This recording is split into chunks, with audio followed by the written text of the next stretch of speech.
All right, hello everyone. Thanks for sticking with us here. Running a little bit late, but thank you for sticking with us for this episode of 22 Minutes with Jason and Stefan. I am Jason Bates, the lender side of things, and this is Stefan Cotton, the realtor side of things.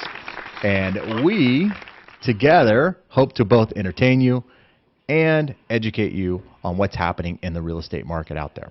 I So, like the realtor. One of us is real, the other one's realtor. yeah, real and realtor. Hey, if you're watching us on Facebook, be sure and like our page, share it with your friends and family. We'd appreciate that. If you're watching us there on Periscope, give us some love, send us some hearts. This is that time of year to Right. love your neighbor. So at least give us this time of year to love us. Share it with everybody. Follow us there on Periscope, Twitter. Follow us on Twitter. Our Twitter handles are right above us. And if you're watching the replay on YouTube, give us that thumbs up and share with your friends and family. Appreciate that as well. All Good right. stuff. So how was your weekend? Hey, by the way, just I went and you liked that picture or whatever. We went and saw that Circus Soleil with the Phoenix Symphony Christmas deal. That was fantastic. That was my All right. wife's idea for a date night, and it Yeah. was absolutely fantastic. So Where's it at? it was at the Orpheum Theater in downtown Phoenix. So for all you Phoenicians out there, if you ever get a chance to see the Phoenix Symphony, go see them. They're really good, especially this time of year. Really good, appropriate music, just Yeah. real emotional. It's really good time. Nothing beats live music, even if it's orchestra. I think Yeah, live music is great time. yeah. Live music is fantastic. Um, okay, hey, let's get to today's tweet code of the day. Are you good with Hmm. that? All right, cool. Let's do it.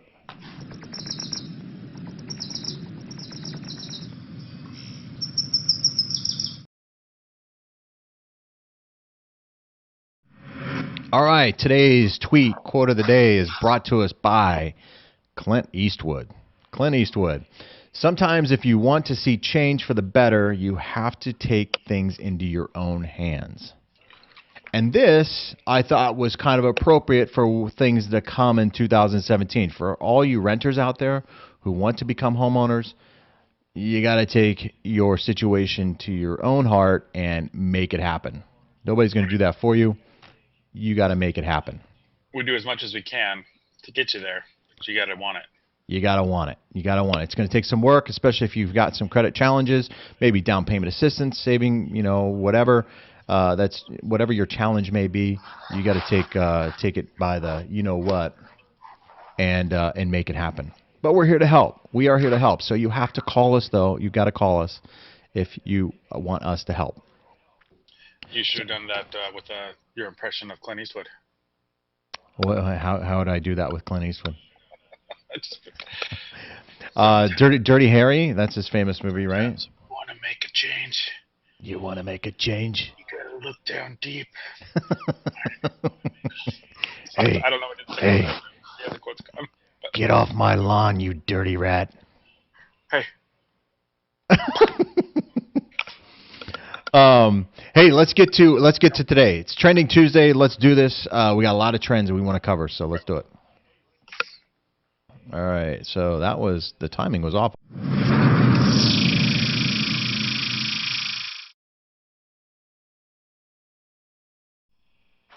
All right. Sorry about that. That timing was off there. My buttons weren't working there.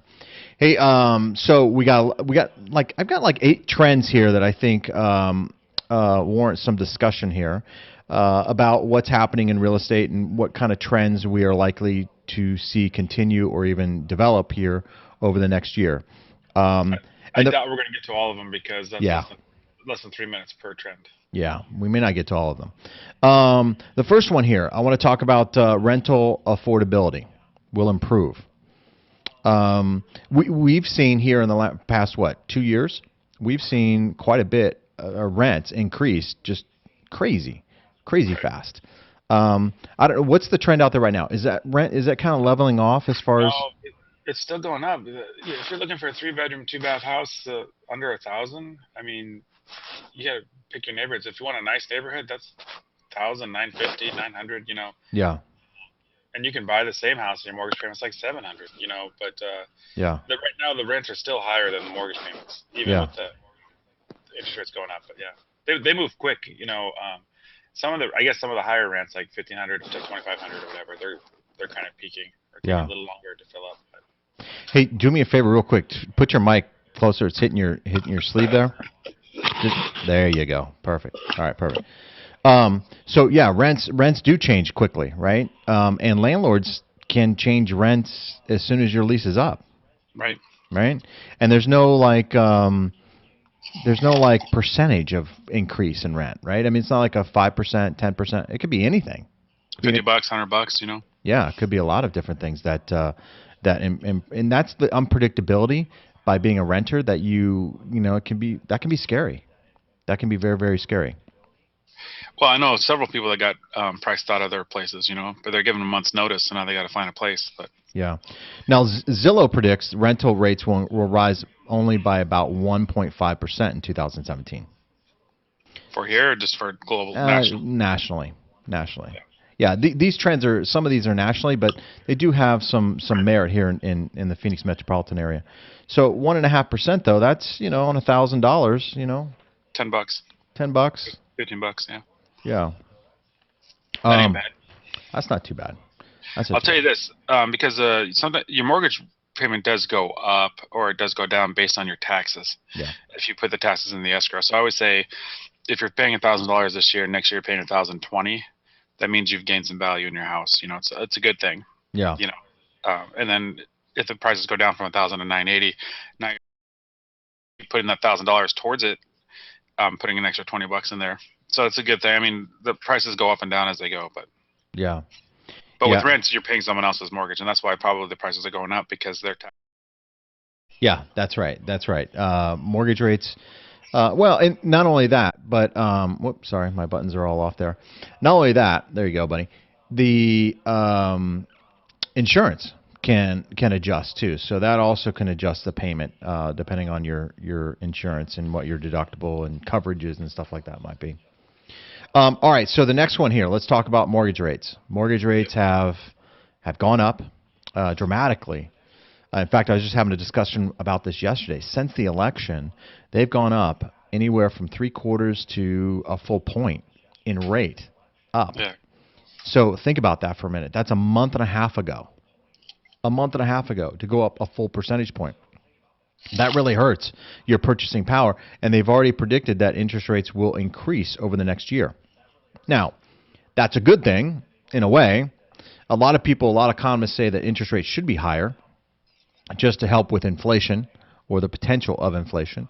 So, but the problem is that right now today, most people have not seen raises in their paycheck or Right. disposable income increase, so it's a little hard to digest mortgage rates going up. And so there's never a right time to raise interest rates, of course. We always want the lowest interest rate possible to increase that purchasing power.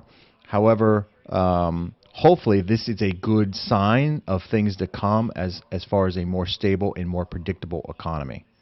That's what I have a few of my clients are going new builds, and I told them, you know, that they keep going up, you're going to price yourself, even though you're approved today for 280 or 300. Yeah. The fact that it went up a point, roughly a point, I talk about it on the other shows, but 1 point is about 10% of the purchase power. So if you're buying a house for, let's say, 350, you're qualified for that 350 purchase price, and you go over a little bit of your budget because you want the nice flooring or because it's a new build, Right. and you're about ready to close, and now your 4% up to 5% or whatever the numbers are. Your 350 budget that you qualified for is actually only about 315. So what's going to happen to the new build? I mean, Yeah. it's going to fall out of escrow because they can't cover it, or can we get the new build lenders to pay for those points to make the payment difference? I mean, can we leverage that at all? Because they took an extra 2 months to build. Yeah, I mean that's a good point. In most cases, I would think most builders would probably push back on that, but there's an argument there to be had for sure. When rates were higher before, one of the things I saw in my dealings with builders, sometimes we'll probably start to see this with builders here in the valley next year, and that is they'll offer this low rate that's below market value. And one of the ways to do that is they'll have mortgage companies that will set aside a pool of money at today's rate, as an example. So let's say today's rate, I don't know, whatever, 4%, right? They'll set this aside. And then when rates get 4 to 4.75, they'll offer this 4% rate and until they fill that pool or that obligation, if you will. And so they'll use this as an advertising ploy to get people in there to help with affordability. So I suspect we'll start to see that with some new home builders in the future. If rates get too high too quickly, we'll start to see them coming up with some creative ways to entice buyers to come to them. I think it. Well, honestly, I'd go to them if they did that. I mean, that's a great idea. Yeah. I mean, it's a trick, but it's a good trick. If I had the means, that's something I would do. Offer And for the 4%. consumer, yeah. Now, most mortgage companies don't want to do that because that's tying up money that gets pretty expensive for them. Because the build out time, you got 6 months on a home build to build it out, and if you're trying to fill it up, you want to fill that pool up with something substantial, right? If they're going to run an advertisement on it, it's not like you're going to do $1 million. That's like 3 houses. It fills that pool up, so you got to set aside quite a bit of money to do that, and then you got to hold it for a fair amount of months, and that's money lost. They could be reinvesting that somewhere else and getting a higher yield on that. So, not all mortgage companies want to do that, but I suspect we'll see that in the future. Speaking of which, let's talk about home builders, because I have a trend here. I didn't put this in any type of trend on Trending Tuesday. A trend? Are you kidding me? So one of the things here predicted for 2017, and we've seen it, not so much as maybe in years past before the second Great Depression or whatever, but new homes will become even more expensive. I've seen that with some new home builds that I've done. I've seen some price increases during the build time, but with lot values and everything else becoming more valuable. When builders fill up a subdivision, they got to buy more land. Yeah. Well, that price tends to trickle down. Well, and it's the lot prices going up. It's the supplies, the supply of the supplies. Yep. You know what I mean? And the workers. When there's a lot of communities that are pulling permits and there's a lot of employment going on, you got to wait for drywallers or something. You got to pay them more to have your houses done. Very good point. So, I mean, not even just the drywall itself, but the drywallers, Yep.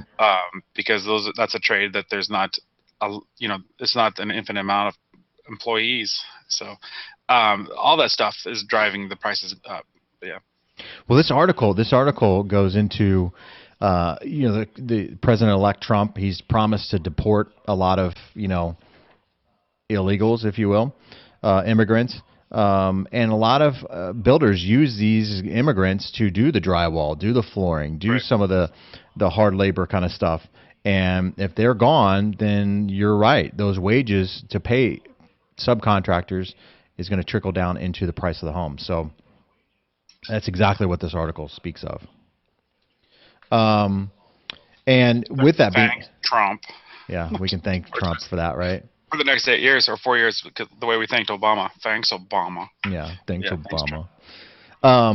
So the other one here, too, more people will move into suburbs for affordable housing. Phoenix is one of these areas where it just is sprawled, right? Right. In the outside areas, outside skirts of Phoenix, I remember, in 2009, 2010, where gas prices were close to, $4 a gallon? We saw mass exodus from the suburbs into the inner city because of gas prices and the overall economy. Sitting in traffic in the suburbs sometimes isn't the best way to spend gas dollars, I guess. Right. But in the same vein, like in 2010, you could buy a house with a pool for $70K in Buckeye. Right. I mean, you can buy a 1,600 square foot house, like 4 years old or something, right? With a pool for $70K. Right. It's just so cheaper than your truck, right? Or yeah. Well, and we're seeing a lot more. We're seeing it happen right now, right? Santan Valley, some of the outskirts here in Phoenix, we're seeing a lot of movement. I mean, the West Valley where you're at, a lot of movement out there. A lot of people, high desirable areas, people wanting to move out there. So we're seeing that migration already. And we talked about this a little bit off camera. Cities will see more dense development with smaller homes near public transit, typically Yeah. the inner city kind of thing. So we kind of got this little thing going, right? The younger crowd likes the inner city, the condos, the trendy kind of condo deal. Then as Yeah. you get a family, have children, whatever, you move to the suburbs, Right. right? And And then millennials are getting to that age. where they're moving to the suburbs. Yeah, having Yeah. families and Yeah. Yeah. Yeah. No, and then I mean, we talked a little bit because we talked about a lot of stuff before we started the show, but the the whole idea that you can buy an 800 or 1,200 square foot house downtown is pretty good. As a flipper or as an investor, they always say I would talk a little bit about added value, where you add 800 square feet to the house because maybe it's a 9,000 square foot lot or something, where the yard kind of warrants a larger house. hmm So I mean, that's the trend that we've been doing, but we're adding value to these properties. But you're saying the trend is just keep them small and dense. Maybe instead of having a 9,000 square foot lot, divide that to two to 4,500 square foot lot and have two properties. Well, there's that big building in downtown Phoenix that I got permitted about 6 months ago. I don't know when they're breaking ground. Maybe they already have, where they're having like small, dense apartments. San Francisco has this going on in a big way. Los Angeles has this going on in a big way. Um, Phoenix has one that I've seen. I'm sure there's many others out there where they're just building these small, compact apartments and selling those instead of selling, this big luxurious type, Right. spreads. They're selling small and doing it in volume. And I think that comes into play, especially downtown and things like that, where property and land and the cost to build is so much more expensive. You almost have to do that Right. to get an ROI on it for the builder. So um, I think that's why it's a big trend in San Francisco. Plus convenience, location, location, location, right? So if your lifestyle is downtown and you want to live downtown, well, there you go. There's something that might be affordable for you Right. to maintain that lifestyle. Um, so with that being said, millennials and boomers will be big buyers in 2017. This is a trend that is being predicted. The boomers. The boomers. Yeah, I'm not sure. A number of factors are contributing to this generation's. And let me just read the whole thing here. As the oldest of the millennials push into their mid 30s, many will start to settle down and buy homes. Smoke and Giddle said. This is an article that I pulled off the internet here. Smoking Giddle. That sounds like a cartoon. I know, Smoke and Giddle. A number of factors are contributing to this generation's decision to start buying homes. More jobs are being created for 25 to 34-year-olds than any other age group, and wages are rising, Smoke said. Millennials are also reaching an age at which they're thinking about marriage and children. Baby boomers, the oldest of whom are entering in their 60s, are also looking to move as they reach retirement years. So, That's it. That's yeah. it. So Sun City might see a resurgence here. Yeah, they always do right around this time of year. Anyway, I mean, Yeah. Sun City, Sun Lakes, Leisure World. Those are several of the adult communities here, active adult communities. Sundance, Yeah. a lot of suns, right? Sun. Sun Lakes. Yeah. Um, what's going to be interesting, and I'm kind of curious to see how this plays out. We've had interest rates for so low for so long that for somebody to sell their home and purchase a new home at a higher interest rate, would that be a barrier to entry into selling their home and purchasing a new home? So for these boomers, as an example, getting into their retirement home, so to Right. speak, do they really want to give up that 3.25 interest rate, 3.5, whatever the interest rate they have, to go to 4.5, 4.75? Right. And what does that mean? Is that something to say, hey, you know what? Let's just stay where we're at, retrofit what we already have, because we know we have a low interest rate, and stay put. I don't know. Well, I know a lot of baby boomers, and not all of them, but a lot of them do pay cash for their houses, for Yeah. their second houses. I mean, they might own their other house free and clear or close to it. Right. So, but yeah, for the other families, yeah, that's a big deciding factor because you have a limited budget now. Maybe your $4,000 a month job is only $2,000 a month fixed income. pension anyway. Right. Yeah. Exactly. Exactly. And maybe reverse mortgages will become more of a factor as well. With that being said. Right. All right. So we got one more here that I kind of want to get your take on, and that is home values will increase, but more slowly than last year. What do you Keep going up. Interest rates go up. Prices go up. Rents are going up. Yeah. Millennials are buying. They Yeah. still don't like being called millennials. I know. Yeah, I'm one of Well, the boomers, baby boomers, like to be called baby boomers. I think I'm Gen X or something. I don't know what I am. Yeah, So I am. we're the forgotten generation, right? X. I think Gen X is the cool one. We can't It's kind of fun to say. So like X-Men. Yeah, I was going to say we can't read or write. We just sign X. Right, Gen that's X. nice. Home values should increase about 3.6% next year. That's a slight drop from 2016 when national home values rose about 4.8%. I think here in Phoenix, we've seen a lot of predictions here in Arizona that Phoenix is going to be one of the hottest markets in the country. So I think that our appreciation, we're seeing jobs coming here. There's another tech company that's opening up here. I saw it 2 weeks ago, and I forget the name, so forgive me for that. We're seeing job creation here in Arizona. We talked about the plant down in Casa Grande for the electric car or whatever going in. They got some funding that just came in, so it's looking really, really good for job creation here. Well, and you just said the national average. I'm getting like, but you're saying the national average went up about 3.8% or 4%. When we talked about how we went up 11% last year here in the valley. That was one of the things we talked about on previous trends.